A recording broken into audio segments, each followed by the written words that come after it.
Hi guys, so today we're going to be looking at a bit of an interesting martini variation. So if anyone hasn't seen quite an old video nowadays, definitely let me know if you'd like me to remake it. But I did kind of delve into the different ways you can order your martini up here.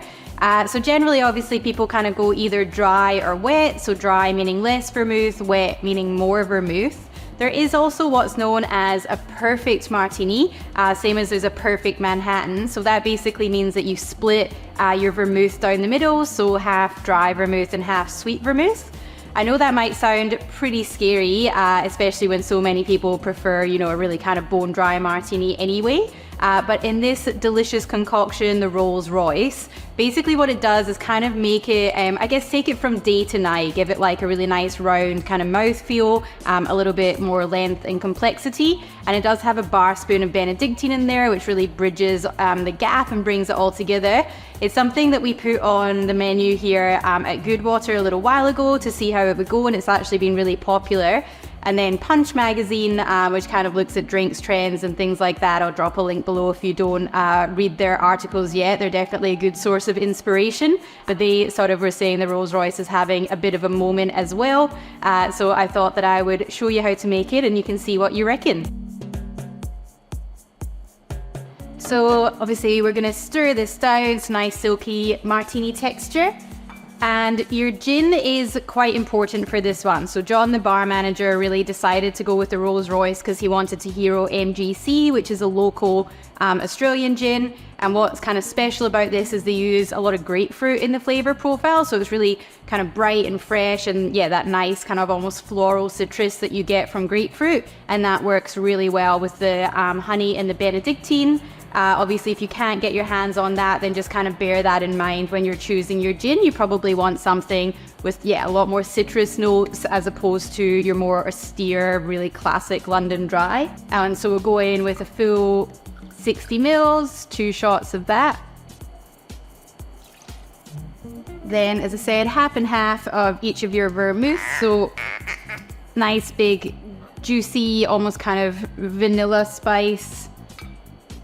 Cocchi Torino for your sweet or Italian vermouth, and then a nice classic light and herbal Dolan for your French or dry vermouth. You can absolutely use kind of Noilly Prat, something like that instead, but you want something that has like a nice bright herb profile.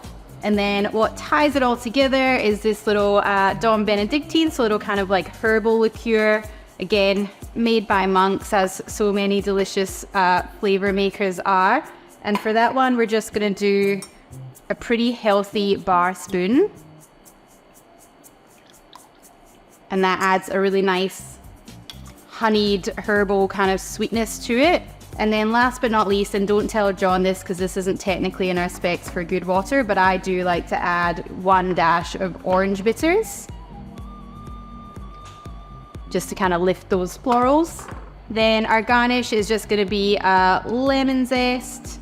Here at Goodwater, we keep it quite nice and rustic, so don't trim it down, just peel it off with a peeler and stick it straight in, but obviously you can neaten it up if you like. So we're just gonna stir that down. We do cut our own ice here, which is a real labor of love, but means that I'm stirring on kind of one big ice cube that's gonna melt more slowly than a lot of little ice cubes.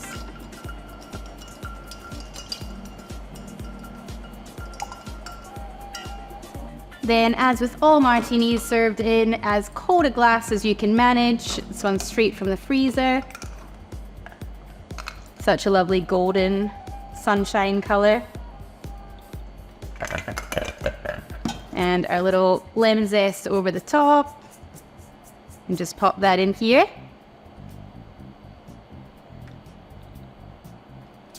Still hits those martini notes, like really cold, really bracing, really nice bright citrus, and obviously plenty of kind of juniper proper gin presence there, but it just is a little bit rounder, a little bit richer.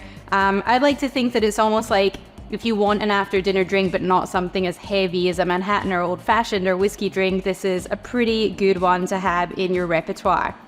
The ROYCE. So now you know.